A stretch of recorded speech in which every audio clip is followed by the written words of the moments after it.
All right, so I think we can go ahead and get started.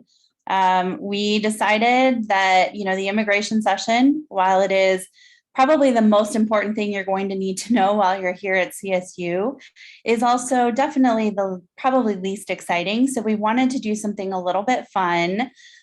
So we have some of our folks from CSU Athletics and from the women's soccer team today joining us. Keely, I spotlighted you. I'm going to let you take this over. All right. Hi, everybody. Welcome to Colorado State. I just got here about a month ago, so really excited to have you guys on campus. I know it's been a long time awaited since COVID. I'm the new soccer coach, and we are really excited to be here as a staff, and our team has been grinding it in preseason now for about 3 weeks. And we want to build a championship culture, and we want you to be a part of it. And you guys know what the real football is. It started with you guys, and you know the type of atmosphere and fun that it can be. And so just in the background here, we've got some chants that are going, and this is what we want you to do here at CSU. And we've got a special guest here. We're going to introduce one of our players.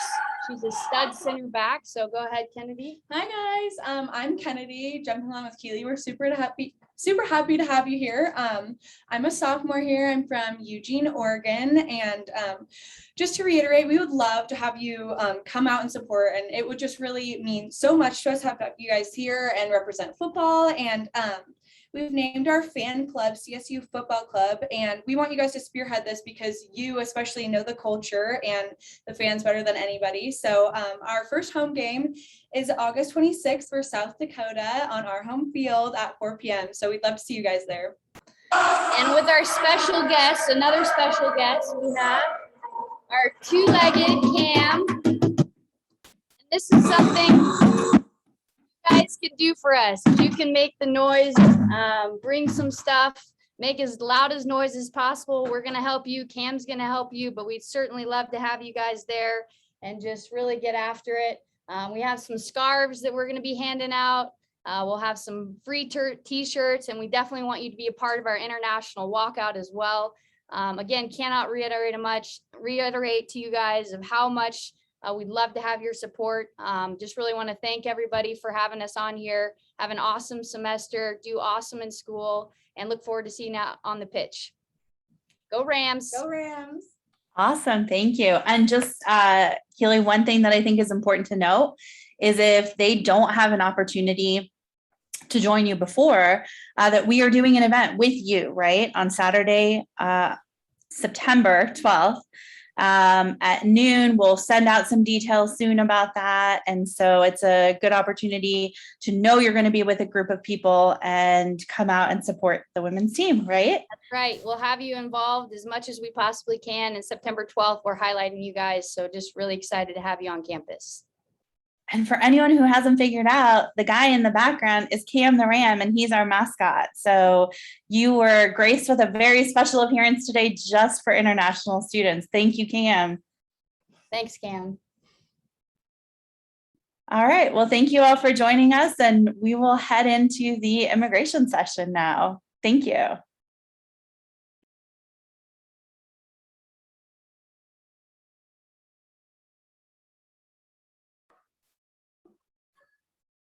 That was great. That was a great introduction.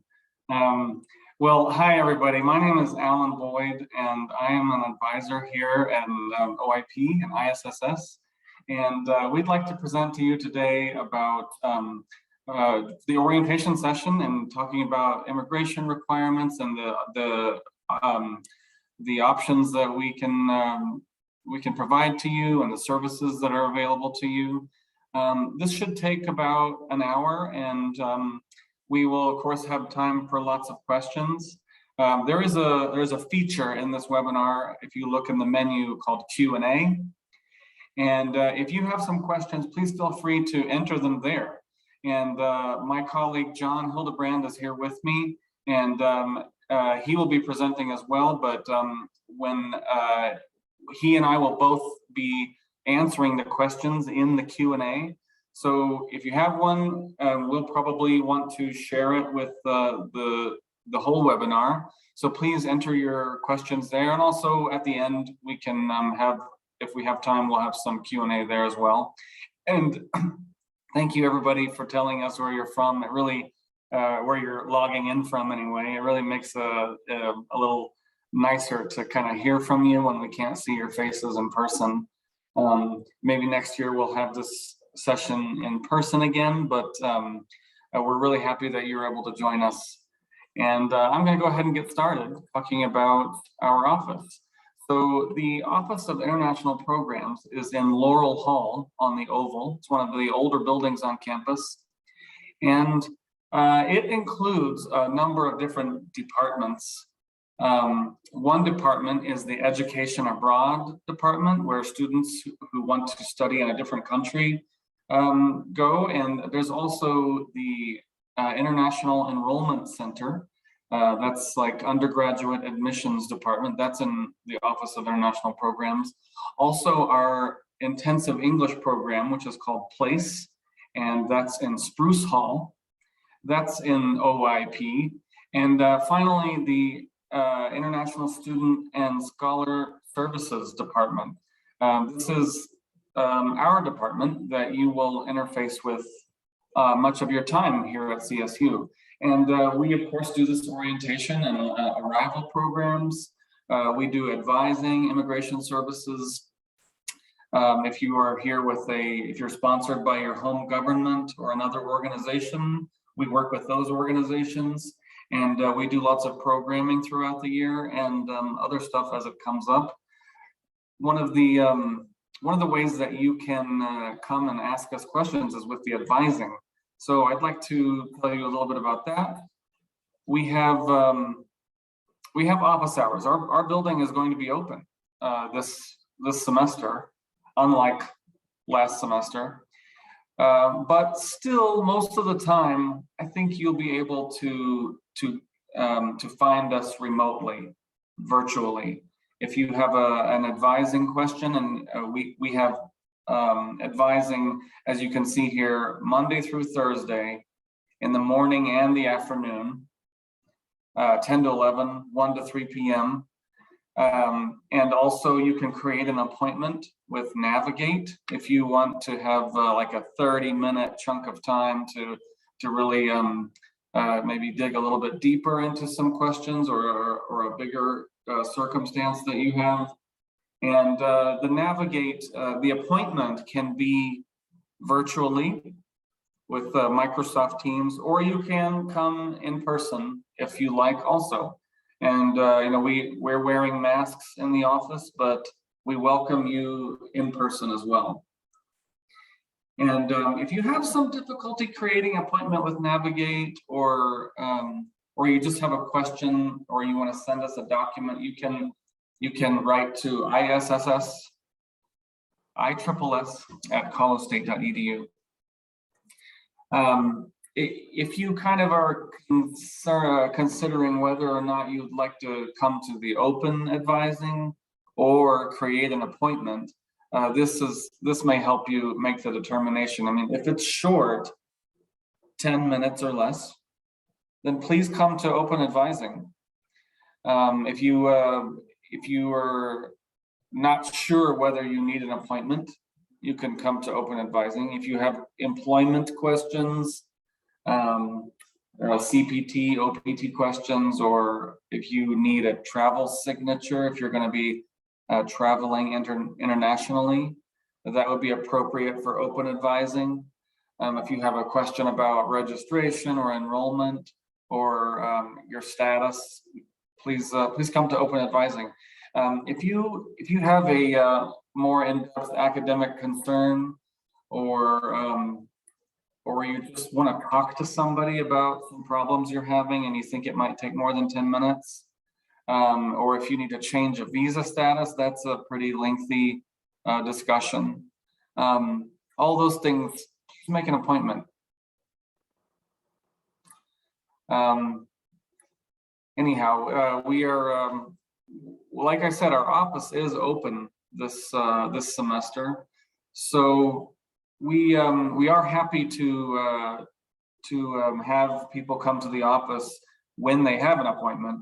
But if you don't have an appointment, it might be more efficient for you to find us remotely in the open advising and not come to the office, just because it is a little quicker. But we understand that sometimes you really just want to connect with somebody in person. Anyway, I'm going to hand it over to you, John. All right. Good morning, everybody. As Alan mentioned, my name is John. I'm another one of the ISSS advisors here at the International Programs Office. Can everyone see my screen? Alan, can you see my screen? Yep. Okay. So we're going to talk a little bit about your immigration regulations and what your rights and responsibilities are in your visa status. Our job as an ISSS office is to help you to understand your rights, your responsibilities, the requirements for your visa status, and also to take advantage of all of the benefits that you have in your visa status. So we are here to help. One thing we always like to remind students is that it is your status.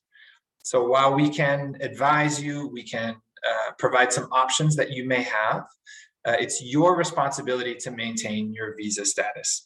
We cannot maintain your status for you, but we can be here as a resource and help you troubleshoot and consider your options.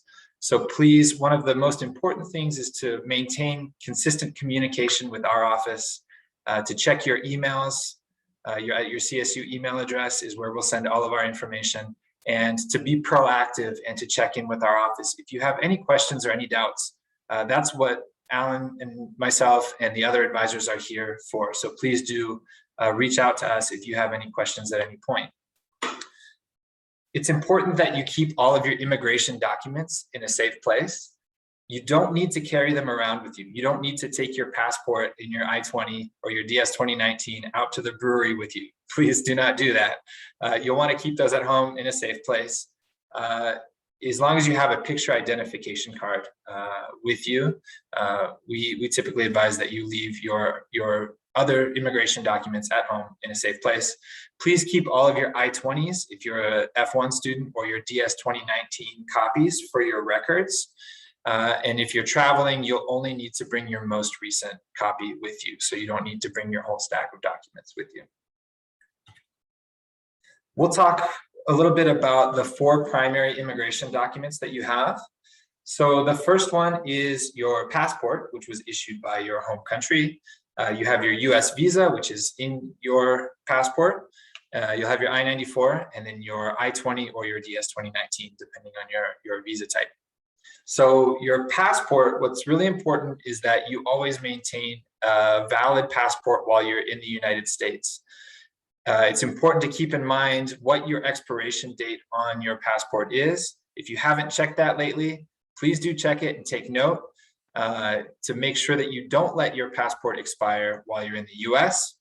If you find that your passport is going to expire while you're still in an active program, then you'll want to contact your embassy or consulate in the US and see what the process is for renewing your passport. It's different depending on your home country. Most of the time you'll be able to renew it within the United States, but the process is different. So it's important to check in with your embassy or your consulate to see what the process looks like. The other important thing to note about your passport validity is to enter the US, you have to have at least 6 months of validity on your passport. So while you're in the US, you just need to make sure it doesn't expire. But if you've exited the United States and you're planning to re-enter, you need to make sure that your passport has at least 6 months from the date of your entry so that it remains valid for that period. Customs and Border Protection will look at that expiration date, and it could cause problems if you don't have 6 months of validity on your passport. Next, your US visa. So your visa is like an entry ticket to get into the United States. So you need to have a valid visa, depending on your category. It's a J1 visa or an F1 visa. It needs to be valid for you to be admitted into the United States in your visa category. The expiration date on your visa is likely different than your passport expiration date or your I-20 or DS-2019 expiration date. So it's important to note what that date is as well. One thing that can be a little bit confusing for students is that your visa is different than your status. So your visa allows you to enter, but you are currently maintaining your status if you're in the United States. So if your visa expires and you're in the United States, that's okay, as long as you're maintaining your status requirements. The visa is just really required for you to be able to enter the United States.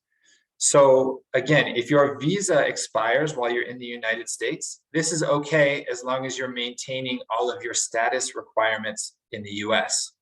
If you have an expired visa and you exit the United States, you will have to interview for a new visa at a US embassy or consulate abroad before you can re-enter in your visa type.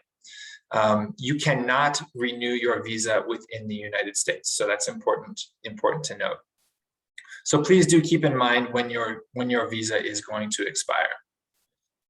Next is the I-94 document. This is your arrival and departure record. And this is automatically created for you when you are admitted to the United States by Customs and Border Protection. And each time that you are admitted to the United States, you will get a new I-94 with a new I-94 number. You will not get a physical copy of the I-94 because it is done virtually, it's done digitally, and it's that record is accessible to you online. If you go to the Customs and Border Protection website, you can enter your information and retrieve your I-94. You'll need the I-94 to apply for a social security number or apply for a driver's license. There's a number of applications that will require you get your I-94 from the website and then submit it with your application. So keep that in mind. If you have any issues retrieving your I-94 from the website, please let us know. Sometimes when Customs and Border Protection enters your information at the airport, at the port of entry, they might make a mistake, and we can try to help you to fix that.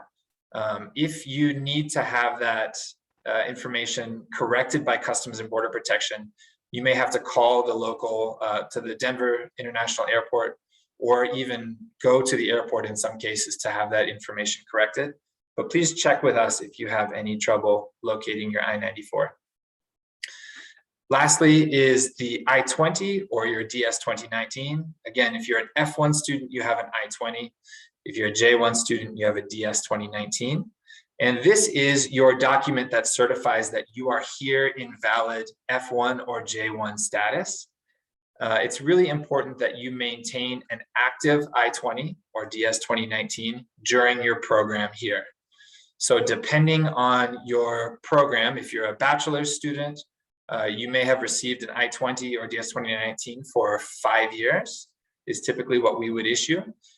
For graduate students, that the program length varies. So it's important that you keep note of what your program dates are on your DS-2019 or your I-20, and make sure that your program does not expire while you still have academic requirements to complete. We can do program extensions if there's an academic necessity to extend your document, but we need you to submit that request before your I-20 or DS-2019 expires. So again, you may get new and updated I-20s or DS-2019 copies if information on the document changes.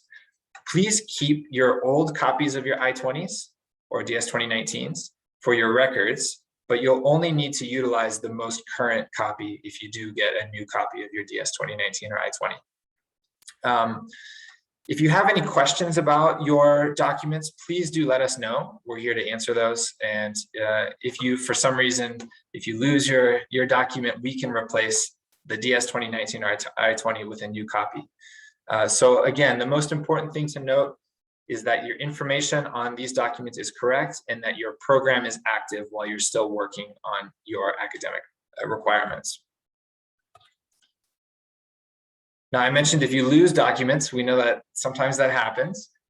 If you lose your passport, this is a pretty serious situation, as you may know.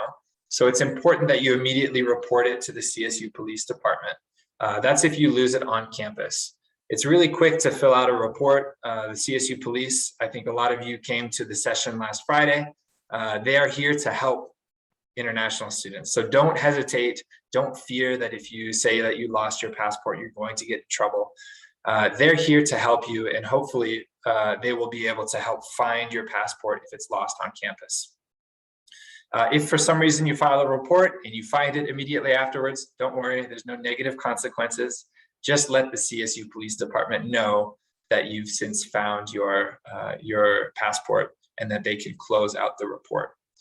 If you lose your passport off campus, then you'll contact the local police department to file a report for losing your passport.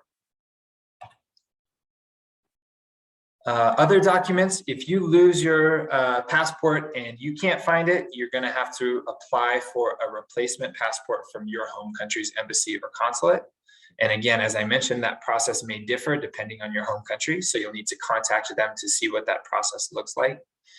If you lose your passport, it means you've also lost your visa. So that means the next time that you travel outside of the United States, you will need to interview for a new visa at a US embassy or consulate. As I mentioned, if you lose your I-20 or DS 2019, let us know. We can create you a new copy of that document with no consequence. And if you lose your I-94, you can just print a new one from the Customs and Border Protection website.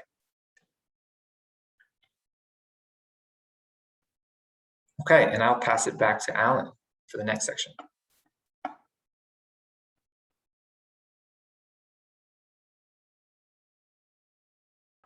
Thank you, John. And by the way, thank you everyone for entering the questions into the Q&A. That's very helpful for other people to see also, because if you have a question, it's very likely that 3, 4, or many other people have the same question. So please keep using the Q&A feature. That's nice. Okay, now I'd like to talk about maintaining the immigration status, and including some of the things that John mentioned. How do you maintain these things? And one of the primary rules for F-1 and J-1 visa holders like you, or at least I'm pretty sure almost 100% of you have a J-1 or an F-1 visa, so this would apply to you, is that with these visas, you are required to have a full-time enrollment, and for an undergraduate, for a bachelor's degree student, that means 12 credits, and for a graduate student in a master's degree or a PhD program, that means 9 credits. So you must register for a full course load. And that's the requirement of the visa type.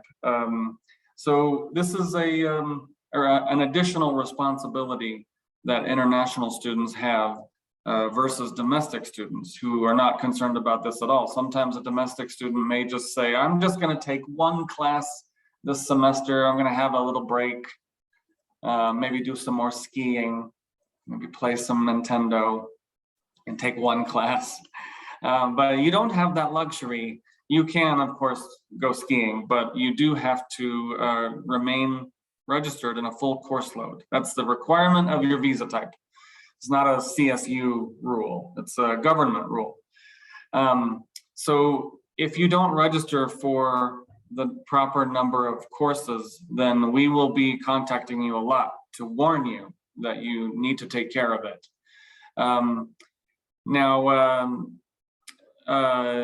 Normally, you may only take 1 online course during one of the 12 credits. One class of those 12 credits can be online. However, this year it's kind of a pandemic exception year, and you can take more than 1 online course if you want or need to. we strongly recommend that you at least take one in-person course. And for J1 students, they don't allow any online classes counting toward the full course load requirement. But if you take above that, you may take an online course. That's kind of confusing, but let me elaborate on that. Now, every year, there are many exceptions to this rule. Some students have a significant trouble with the first year just because of they're getting used to life in the USA, getting used to the academic expectations of university in another country. So it can be very challenging. Sometimes there's a language challenge. And if you have one of these concerns, please contact us, and we may be able to get you on to an exception. This is called an RCL, a reduced course load exception. During your first year, there are exceptions like that because you need to acclimate to a new academic expectation, to a new country, to a new language, and that is challenging. Also, there are exceptions for students later on. For example, if you only have 9 credits left to take, and maybe that's fewer than you need, fewer than the full time, and maybe you can only take 6 of those credits in one semester because the other course that you need is only offered in the spring. So there's a number of circumstances that that could come about. Maybe you have a medical concern. Some students may injure themselves and they need to take only one class. Or maybe some students are pregnant, they're gonna have a baby, and of course they don't wanna take a full course load while they're pregnant or after. So finally, many master's degree and PhD students complete all their coursework, but they still, so they're not going to register in course credits, though they still have a full-time responsibility to complete their thesis or their dissertation or work on a project. So you can see there's a number of exceptions to this rule. Some other things well, before I finish that, just let me say, if one of these exceptions applies to you, then you should come to remote open advising, or you can fill out the RCL, again, that's reduced course load request, found on our website. Maybe, I don't know, John, if you could drop that in the chat, or I can later. But some other immigration responsibilities are updating your contact information. This is a requirement from USCIS. If you move house, change your address, go to a new apartment, then you have to update that in the CVIS database. And as your advisor, your international student advisors, we will update that database, but we need you to update it in RamWeb.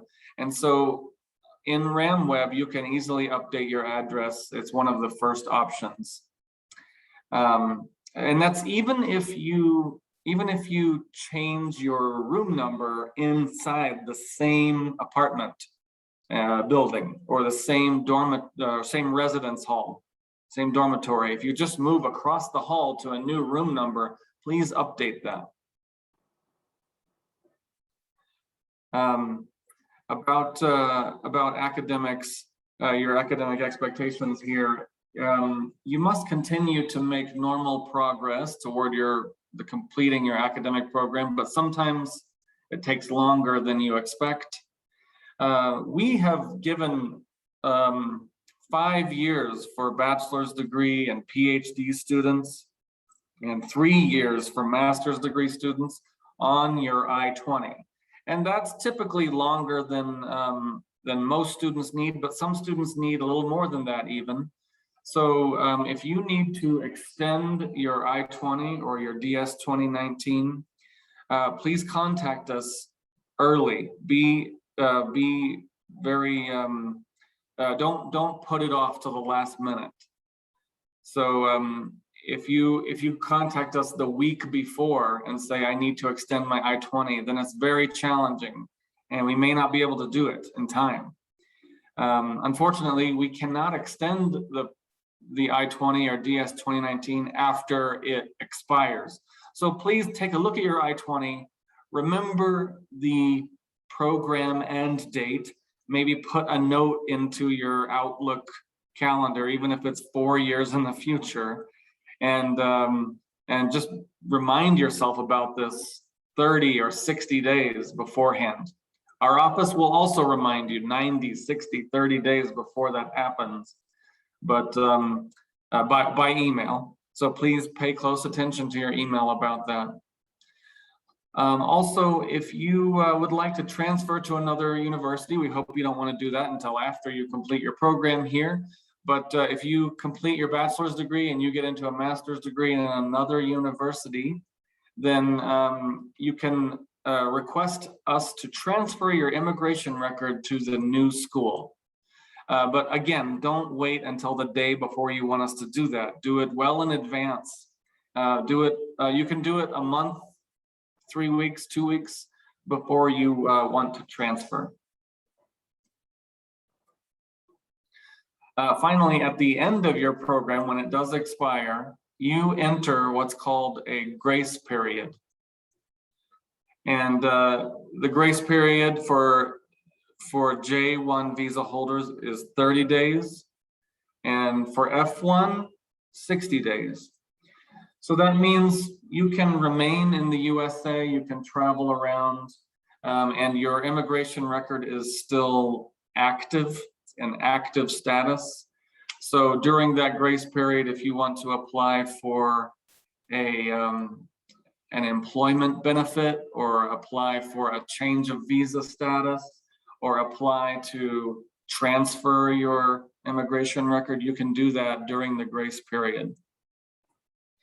However, once you do exit the USA during the grace period, then the grace period will be canceled. You can't return to the USA during that grace period. Finally, the grace period is for students who complete the program, not for students who cancel in the middle of it. So if you have some questions about this, about what it means to have a grace period or to not to complete, please come to Open Advising.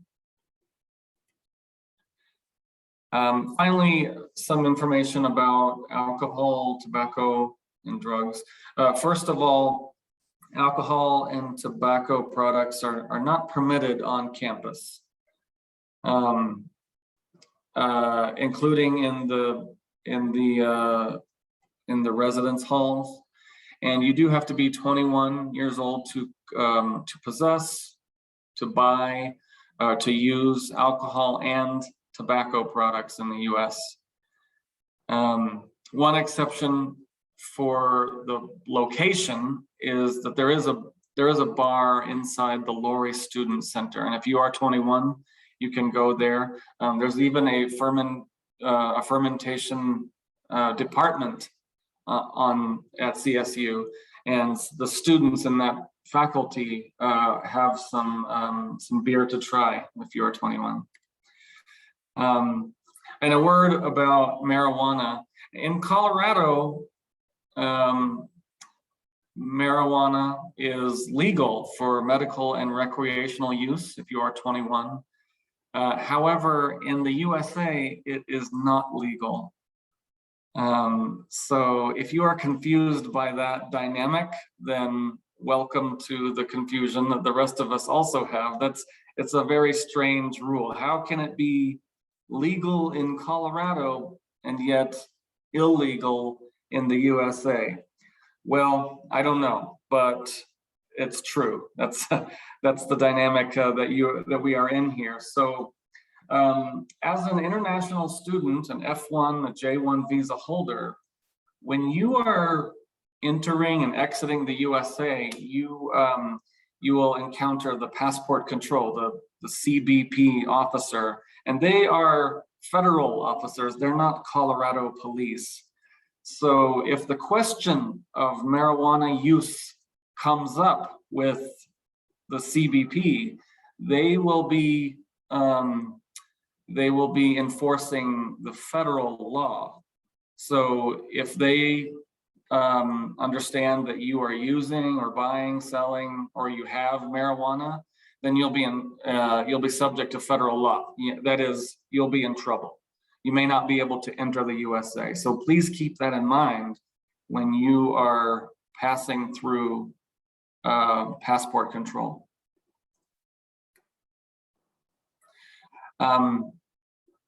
Also, with that same idea, at passport control, they may ask to see your phone. And whether or not you think that is a just thing for them to ask, a fair thing for them to ask, they may do it. And if you have a code on your phone, they may say, enter the password so we can look at your pictures. I don't think they do this very often at all, but I just bring it up because it has happened before. And if there are pictures of of drugs or even alcohol, and you are not old enough for that, then please be mindful that it may impact your experience at the border. Worst case scenario, they may not allow you to enter the USA. So please just be very considerate of that. And also, when you are interacting with law enforcement, you do have the right to remain silent. Anyway, that was kind of a strange note to end that on, but over to you, John.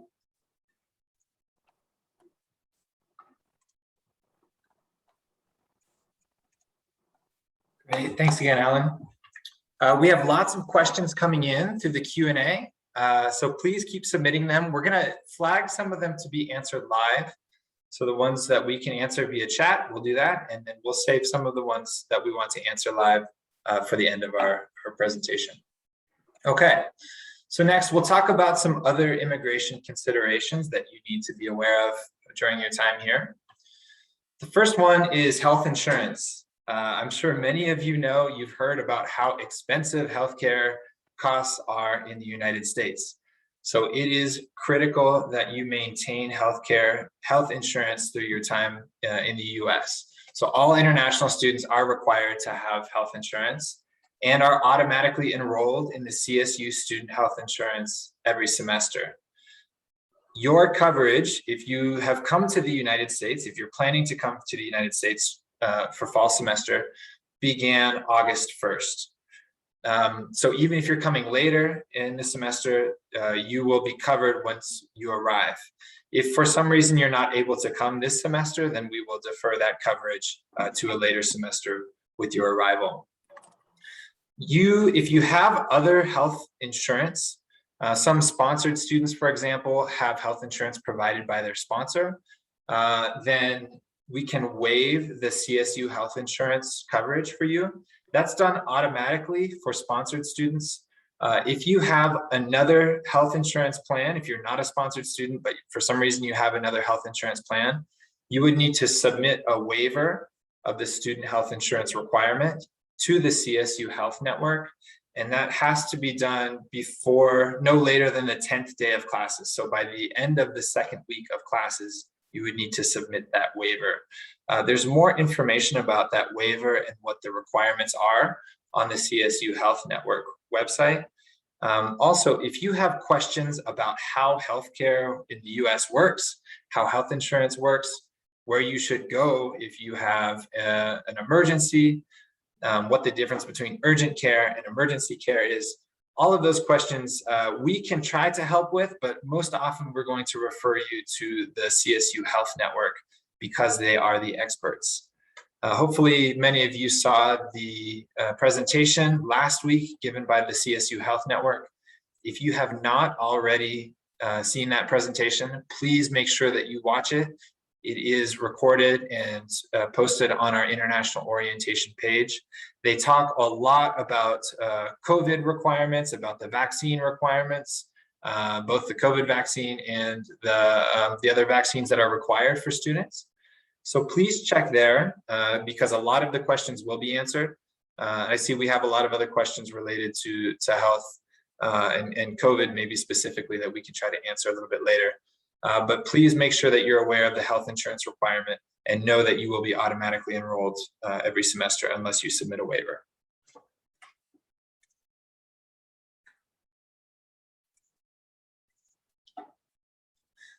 Next, we'll talk a little bit about dependents. So you presumably are the F1 or J1 student if you're here.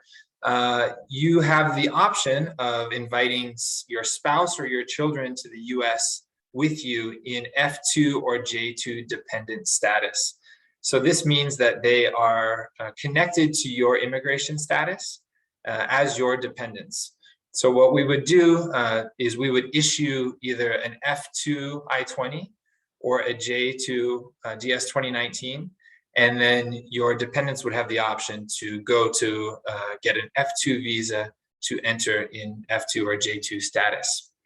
There's some important restrictions that you need to be aware of for dependents.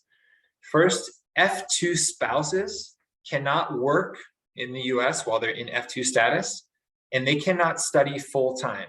They are allowed to study part-time in recreational studies or avocational, like non-degree studies, but they cannot study full-time in F2 status towards a degree program. F2 children cannot work and may only study full-time if it's in elementary or secondary school. So they can study full-time in elementary, secondary, but once they are past secondary school, they would need to get an F1 or J1 visa to be able to study full-time. Now, J2 dependent requirements are a little bit different. J2 spouses, they can apply for work authorization through USCIS. There's a process where they have to submit an application and wait for adjudication to get an employment authorization document. And that is allowed as long as the J2 spouse is not using the income to support the J1 student. And we can provide more details if that's something that a J2 spouse is looking to do. And there are no study restrictions for J2 dependents. And again, because they are dependents on the J1 or F1 student record, the status of the dependent is reliant on the student status. So if the student falls out of status, if they commit a violation and their student status is terminated, then that also means that all of the statuses of the dependents are also terminated. So keep that in mind if you are bringing dependents or want to bring dependents with you. If you have questions about adding a dependent, please do let one of us know and we can help you with that process. Some important considerations for you before you travel outside of the US. So we know that you are here for several years, more than likely, and you're planning to go home to visit, and that is fine. There's just a couple of things that you need to be aware of before you travel. Before you travel, ask yourself if your passport is expiring within the next 6 months. If it is, then you're going to need to get your passport renewed before you're admitted to the US. Do you have a valid visa to re-enter the US? Again, if your visa has expired, then in most cases, you're going to need to get a new visa to re-enter the US. There are some exceptions to this for neighboring countries, but in most cases, you will need to have a valid visa to be able to re-enter. Do you need a travel signature on your I-20 or DS 2019? So we have to authorize you for travel to be able to exit and re-enter the US. There's a signature that we can put on your I-20 or DS 2019. You need to make sure that signature is valid. While you're in an active program, a signature is valid for 12 months. So if you have a travel signature within the last 12 months, you'll be able to use it to re-enter. If you do not, then you'll need to get a new signature from our office, and we can issue that travel signature to you on your document. Now we're doing that electronically, so you can just request a new travel signature and we can send you an updated document. Another question to ask is, are you returning to CSU after your travels? If you're coming to continue a program, that's great. Then if your documents and everything are still valid, then you should be fine. If you're not planning to return to CSU, then you need to make sure that you update us. We have a departure form on our website that we would ask that you complete so that we can handle your immigration record appropriately. Is your program end date approaching? Again, to be able to re-enter the US, you have to have an active program on your I-20 or DS 2019. If your program is expiring while you're outside of the United States, that will cause a problem. You are not able to enter on an expired program. So you need to make sure you're aware of your program dates on your I-20 or DS 2019 before you travel. And lastly, do you need a visitor's visa to enter the country that you're traveling to? We in our office, unfortunately, are not experts on all of the visa requirements for countries around the world. So we do not advise on other countries' visa requirements. But please do check to make sure that if you do need a visa to enter the country that you're planning to travel to, that you take care of those requirements. And if you have questions about what your requirements may be, then you'll need to contact the embassy or consulate for the country that you're planning to enter. So those are some questions to consider as you're thinking about the option to travel abroad while you're here. Okay, and I'll go back to Alan for the next section.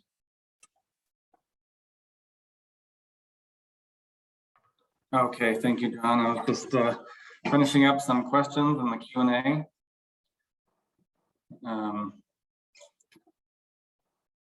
Share my screen.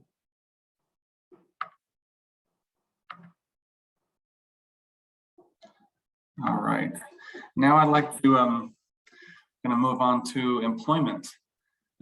This is a priority for many international students, and we would like to talk about the different ways that that you can find a job while you're here in the USA. So first of all, what is employment is important to know. Sometimes people say, well, it's not employment, it's an internship. Well, that's employment. Even if it's unpaid, it may really still count as employment. Employment is, any service performed for compensation, or any service that even if it's an unpaid internship, it could be, if they normally pay for that service. So really, the only kind of service that is not is a volunteer position. Maybe if you voluntarily work for the food pantry or for an animal shelter, it's not really part of your major or your career that you're working toward. That's a true voluntary position. Anyhow, about your employment options. So F-1 and J-1 visa holders can work on campus up to 20 hours a week during classes during the semester. And if it's during a break, the summer break, now that's a good 3 months, or even fall break, winter break, spring break, those are short, but you can work more than 20 hours a week during those breaks. And to work on campus, like in the library, in the residence hall, in the dining hall, or even for your academic department, you don't need permission to pursue that employment. You can apply for those kinds of jobs on RAM Web. And although you don't need permission, you do have to do a bit of paperwork if it's your first job in the USA. And we can talk about that later. But if you want to work off campus at a company that's not CSU, then you do need approval from isss advisors and from your academic advisor in the case of CPT. Or if it's after your program and you want to pursue OPT for F-1 students or academic training, AT, for J-1 students, you have to have approval from your advisor or USCIS even. Just remember that if you do not have permission to work off campus, it is a serious problem. It's a violation of your immigration status. Now, about your working in the USA, on campus or off campus, you have to have a social security number. And this is a time-consuming application to get one, especially right now from the pandemic. But in order to get one, first you have to have a job offer. And then you need to have a letter from our office. And then you must apply to the Social Security office by phone. And after you have applied for your Social Security card, then you can begin working. So the first step in getting this process is to find a job on campus.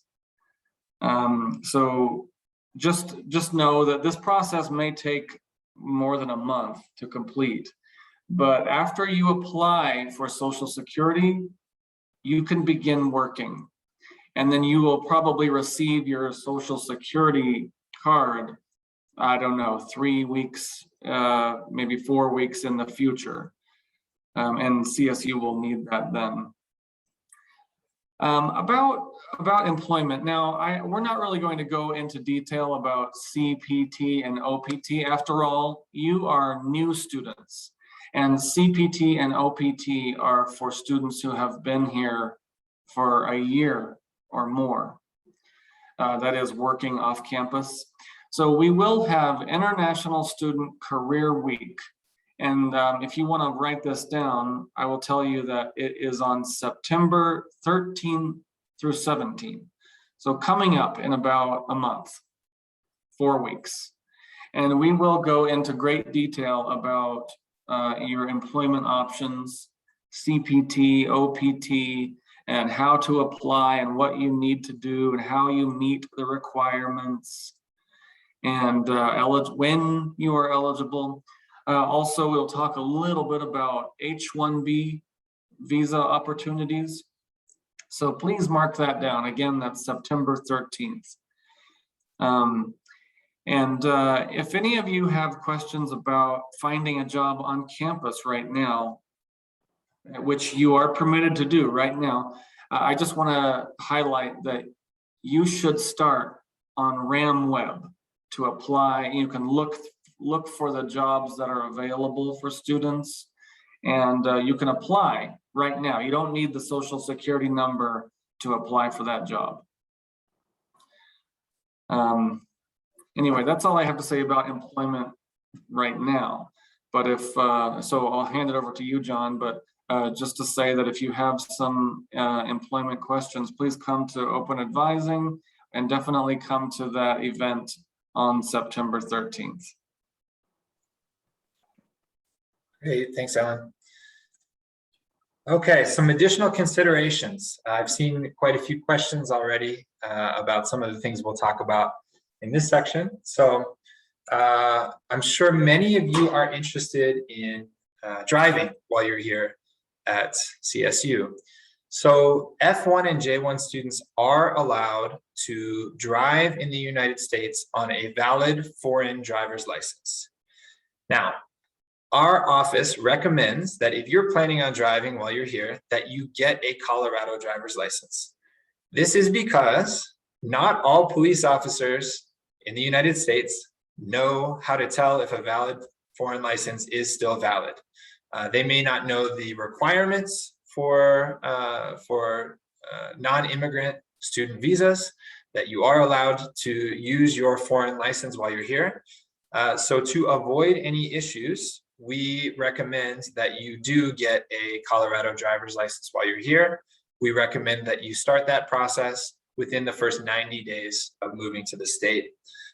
There is a certain amount of time that you have to wait after completing your immigration document review, usually 7 to 10 business days after that is completed and you're registered in CVIS for the Department of Motor Vehicles information to update. So again, if you're planning on driving, we do recommend that you go through that process. If you have a valid foreign license, then you'll have to take the written test and the driving test. If you do not, then you'll have to go through the process of learning and getting your practice hours in before you're able to get your Colorado driver's license. So we have a lot of information about the DMV, the Department of Motor Vehicles, and about getting a Colorado driver's license. If you have questions about that, please let us know. We can direct you to some of those resources. The nice thing about having a driver's license too is that it doubles as an official government ID card. So you can use that to show that you are that you're here in in any place you'd need to show an ID.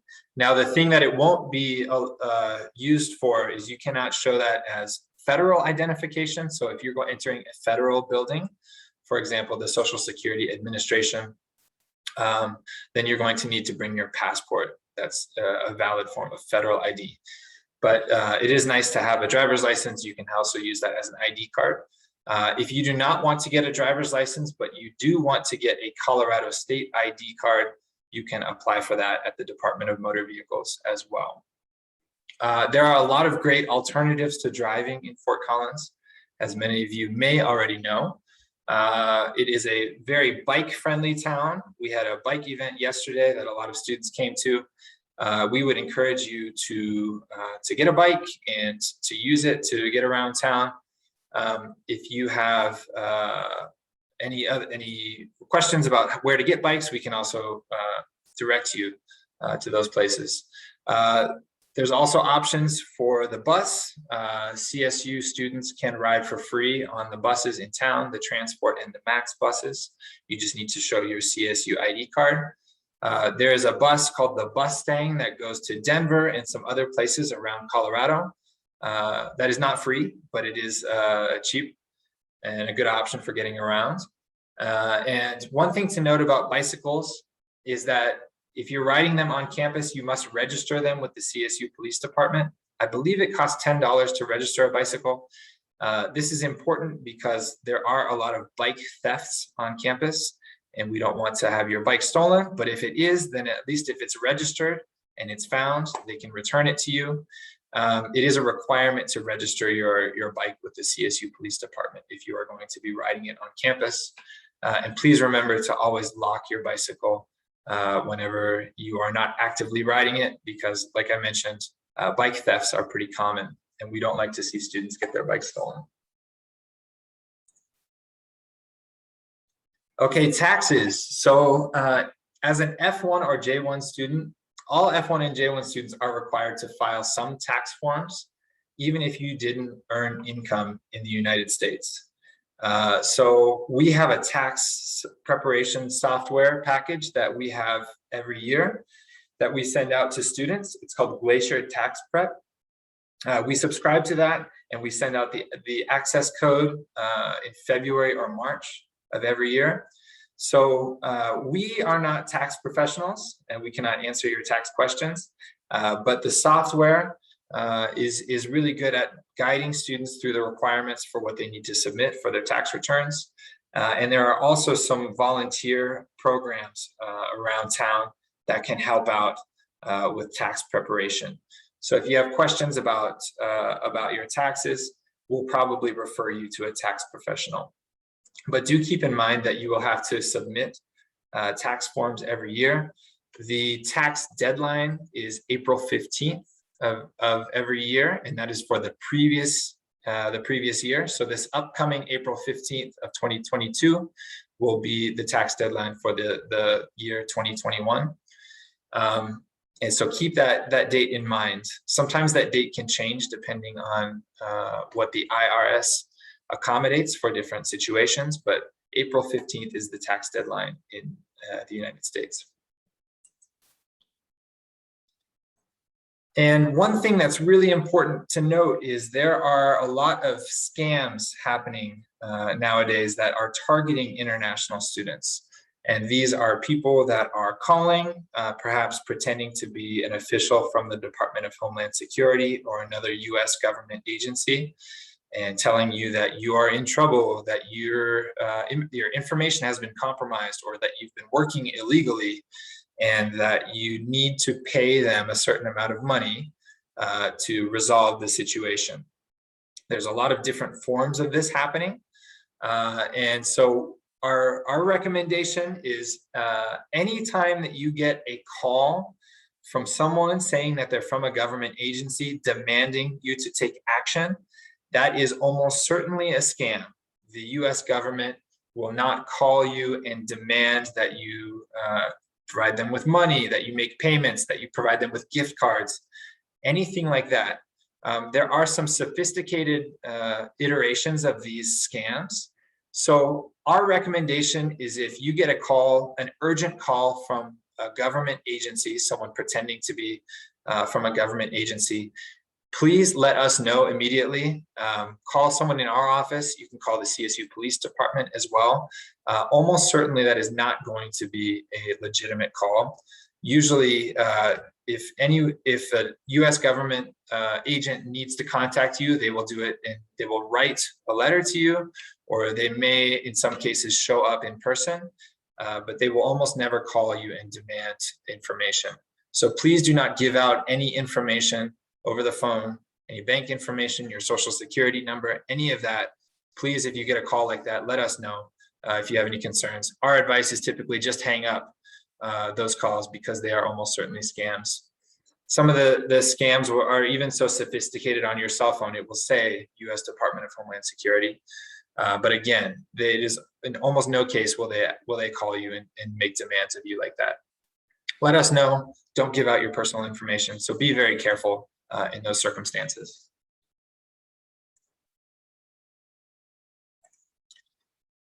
Okay, a few more things, and then we'll get to some of the questions that we haven't been able to answer.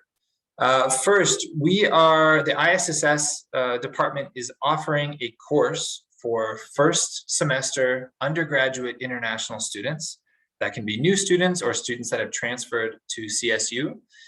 It's called IU 172. It's a first-year seminar for international student success. It's an 8-week, 1-credit course for undergraduate students, where we talk about cross-cultural values, we talk about culture shock and the cultural adjustment process, academic requirements and the social environment in a US university. We talk about planning and goal setting. We connect you with campus resources and go over immigration requirements. It's basically an extended success path for you in your first semester here. Again, just for undergraduate international students in their first semester. I'm actually going to be teaching the class with a peer facilitator, an upper class international student that's going to be helping. So it's a great opportunity to make sure that you are starting your program off on a good foot. The course number, again, is IU 172. The section number is section 27. There's only one section of this. It is on Tuesday and Thursday from 11 o'clock to 11:50 in the morning. If you are interested in registering for it, you have to enter this code, the CRN number at the bottom of the screen, 71643, and that will allow you to see the section and to add it. If you have any questions about that process, please do let me know. You can send me an email and I will help you through that registration process. But do consider registering for this class if you want to have some additional support through your first semester here at CSU. It's not an academically rigorous class either, so it's meant to be a support resource. Our website, the ISSS website, is a great place for information, for events and programs that we have, for frequently asked questions, and to find some forms that you may need to apply for benefits. So please do, if you haven't already, please check out our website. international.colostate.edu/isss. We post a lot of information there, and there's a lot of helpful links for you during your time here. We also have some social media accounts that you can follow to stay up to date. We have a couple of Facebook pages. We have our International Programs Facebook page, and then we have our CSU International Rams group, our Facebook group, where you can connect with other international students. Members of the community are all a part of that group. There's a lot of great updates, and you can find roommates and things for sale there. So if you're a Facebook user, please check that out. We also have an Instagram account that is colostate_INTL, which is also our Twitter account. So if you use any of those social media platforms, please do connect with us there and stay up to date with our information that we post. Lastly, just remember that we are a resource for you throughout your time here at CSU. So if you're not sure where to go on campus, we can be a first place for you to connect with, to see how we can support you or how we can help you with resources or whatever your situation may be. So we want to make your experience at CSU the best possible experience. So please don't hesitate to reach out to me, to Alan, or to any of our staff at ISSS. We're more than happy to help in any situation that we can. A quick reminder for any sponsored students, there is a required sponsored student orientation that is this afternoon from 2 to 3 p.m. It's going to be hosted on Zoom as well. You should have gotten a link for that. It should be posted also on our international orientation page. So for sponsored students only, that is a required session today from 2 to 3 p.m. John, can you just briefly let people know what a sponsored student is so Sure. that they know if they're sponsored by their department, it doesn't count? That's correct, yeah. So a sponsored student is a student who either their home government or another organization is paying for them to come here to study. So they are sponsored by their home government, another organization, maybe a company back home. You're considered a sponsored student. If you have a GTA or a GRA from your department here at CSU, you are not considered a sponsored student. So that's the difference between, that's what a sponsored student is. So if you have any questions about whether or not you're a sponsored student, let us know, we can help out. Okay, now we've got time for some questions. Alan, do you have the Q&A pulled up? One of the questions is about concerns about COVID-19 from Luis, just about filling the form asking for a test but hasn't been contacted yet. Anyway, I referred one student to the COVID-19 CSU dashboard, which does answer a lot of questions and have a lot of data. It gives vaccine and testing information. But I think for Luis, I would refer you to the health network if you're concerned looking about scheduling. Well, not the health network, excuse me. I would refer you to the COVID dashboard page, and I'll enter that into your question now. Another student asks if F-2 visa holders can enroll in Medicaid. I wasn't certain about that answer. What do you think, John? I'm not sure. We'll have to look into that and get back to you to make sure that we're aware of what the requirements are for Medicaid. But we can find that answer and follow up. If you send us an email, we'd be happy to help. I see another question here. My visa is not issued yet, and I'm afraid I cannot arrive on time. Is it possible to take all 9 courses online? So if you are a new incoming student and you are unable to arrive for fall semester, that means that you do not have an active immigration record. So if your immigration record is not yet active, that means that the minimum study requirement does not apply to you. So in this case, you could take as many or as few online classes as you wanted for fall semester if you're not going to arrive for fall semester. Now, if you are intending to begin your courses online and enter the US at some point in fall semester, if you are a graduate student, you will need to get permission from your department to be able to do this, because you will need to register in at least 9 credits and be able to complete your courses at the start of the semester to be able to enter at some point during fall semester. So we can provide you some additional information in that regard if you're unable to arrive for the beginning of the semester. But again, if you don't have an active immigration record, it's not required that you maintain minimum enrollment requirements unless you have the intention of arriving at some point in the semester.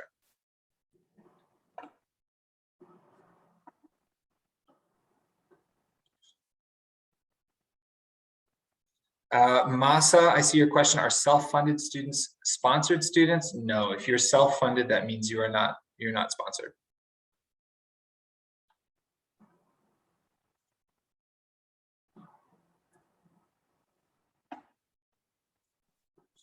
Can we collect, I see a question, can we collect the social security number letter physically from the office? Right now, no, we are mailing all of the letters out because our staff that is working on those letters is working remotely. So we're sending them by mail. But the good news again is that you can begin working before you apply for your social security number. And I see one about the social security number without working. That's right. You may not apply for one unless you have a job, if you are an F-1 or a J-1 visa holder. When you say target membership, I don't know, maybe that means a target like a credit card. I bet they would require a social security number. So you probably couldn't get a target credit card. You might tell them that you cannot get one, or you could get a job and get a social security card, and then maybe you would be able to get a target membership that requires the social security number. Let's see, would you please explain about late arrival? Sure. So in order to arrive late for fall semester, for graduate students, you need to have your department approval that you can arrive late for fall, and that we require a letter from your department that says that you are able to begin classes online from a distance, and that you'll be able to remain fully enrolled to be able to enter late for fall semester. Now, this depends on your department. Some departments are offering most of their courses face-to-face and may not allow for you to start remotely from your home country. For undergraduate students, this is very limited. You would need also to have approval from all of your professors and your academic advisor that says that you can enroll and engage in your classes from a distance. And then the latest you could arrive late for an undergraduate student would be September 6th. And then for a graduate student, potentially, if you're able to do that, to make those arrangements, we could possibly update your I-20 to allow late arrival up to October 4th. But if you have specifics of your situation and you want to check to see if you're able to arrive late, please send us an email and let us know so we can give you some more information. I see a question about the tax, applying for tax if you're a sponsored student. So just to be clear, you don't, it's not an application, but just yes, all F-1 visa holders, J-1 visa holders should file a tax return, is what it's called, filing a tax return. And you will have to do that and we will send information about this in early February. And if you're not working, then it will not be a very lengthy process for you, and we will try to make it painless. Hongfei, I see your question, how to register for classes for this fall. So this depends on if you're a graduate student or an undergraduate student. If you're a graduate student, you would contact your department. If you are an undergraduate student, you will need to complete the online pre-orientation that's done by Orientation and Transition Programs. You should have gotten an email to complete that. And then that will give you, once you complete that, it will give you your academic advisor's contact information, and your academic advisor will help you to register in classes. I see a question about a foreign GI Bill equivalent. I'm not sure what that is, but if you are sponsored by, if you're supported by your home government, maybe your home government military, then that sounds like a sponsorship to me. So I would say yes. But if you come to open advising, we can tell you explicitly whether or not you are listed as a sponsored student. And I see a question about the immigration documents, submitted my immigration documents on the website, but it's still showing as pending approval. No, we will reach out to you if we need any additional information about for the immigration document review. Because it's the beginning of the semester and we have so many students submitting those documents, it may take us a while to process those. So if you've submitted all of the pages of the immigration document review, please just be patient and we will reach out to you if we need any additional documents or follow-up. And about bank accounts, no, you should not need a social security number simply to open a bank account. Just tell them that you don't have a job, and they may ask for your I-20 and your I-94. Just to clarify about the I-20, it does not really say I-20 in big letters at the top. It says F-1 at the top, or maybe F-2. So that is your I-20, the one that we emailed to you in order for you to apply for your visa. That's the I-20. It's 3 pages long. So you already have it. We emailed it to you. If you've misplaced it or can't find it, we can get you a new one. Just come to remote advising or email ISSS, and we can get you one of those.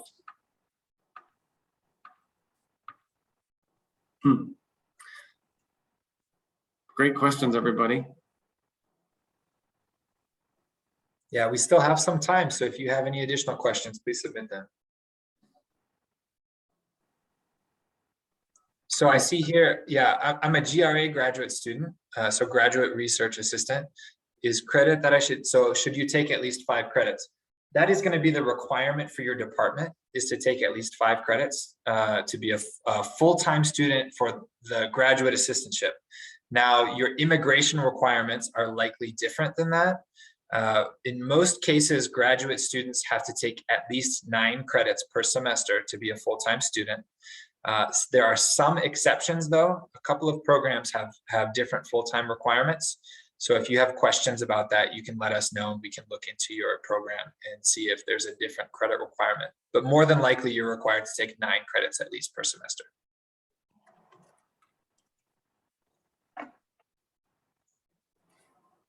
And about the dissertation, once you begin writing your dissertation, then it is actually considered a full program. Like, you're not reducing the number of hours.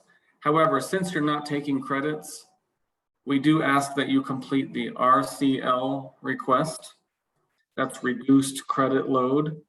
And it may take you 2, it may take you 6 semesters of writing a dissertation.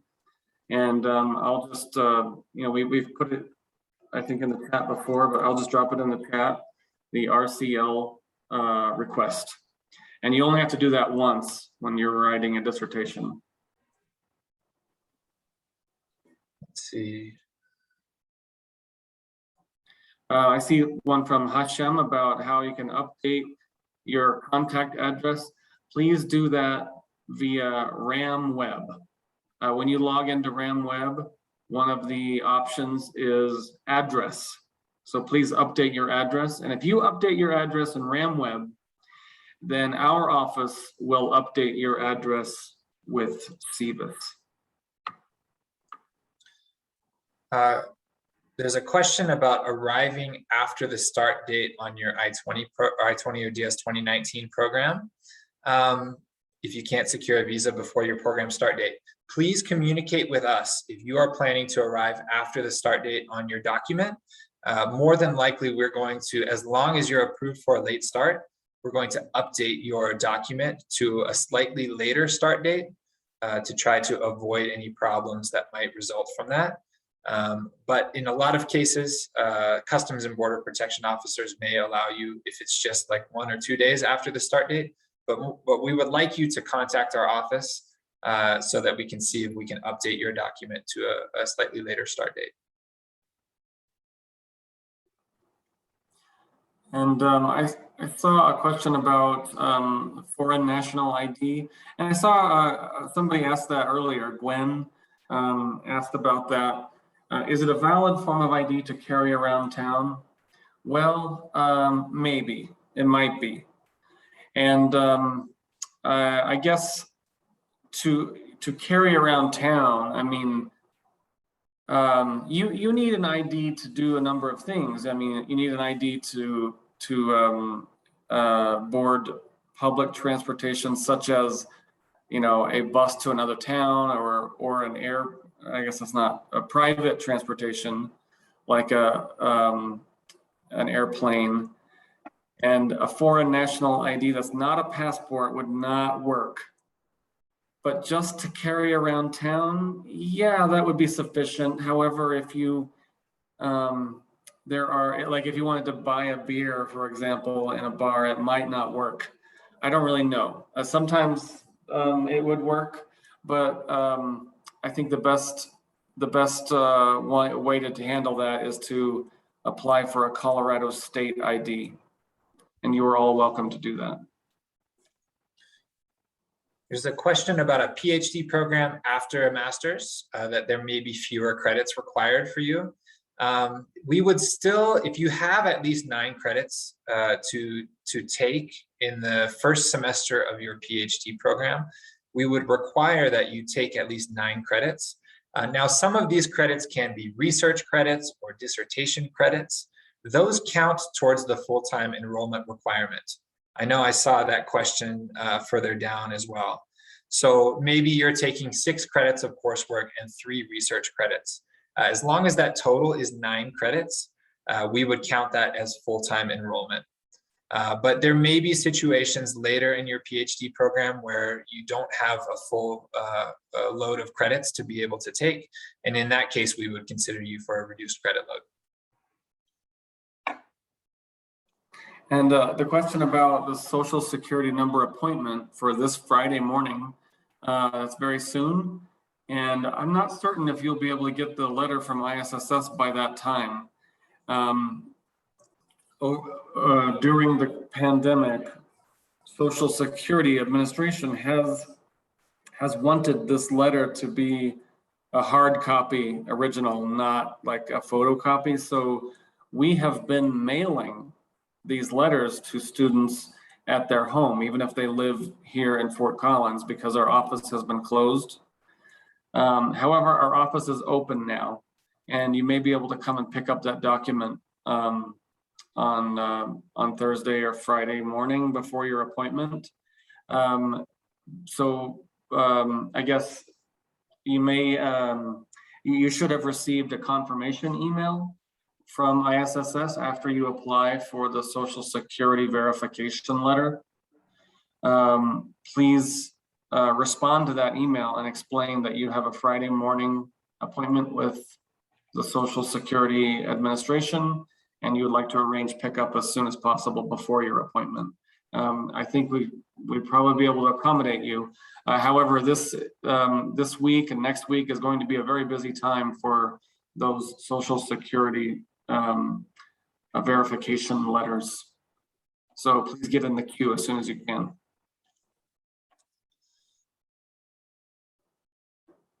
See, I see a question about the international class because of a time conflict. Yeah, go ahead and send me an email. I'll put my email address in the chat. And if you have questions about the course, you can let me know. How long does a dissertation take at the most as a full-time PhD student? It's difficult for us to answer. That's more of a question for your academic advisor. I mean, there have been students in the past who have taken 5 and 6 years working only on their dissertation, and that is very long, and it requires an explanation from the department as to why it's taking that long. Typically, we've seen it take around 2 years, maybe 3.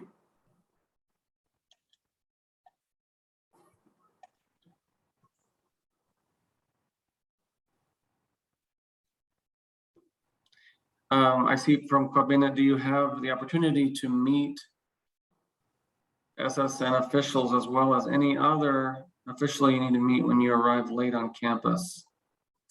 Yeah, if you arrive late, you will have the same opportunities to meet the people you need as if you arrive on time.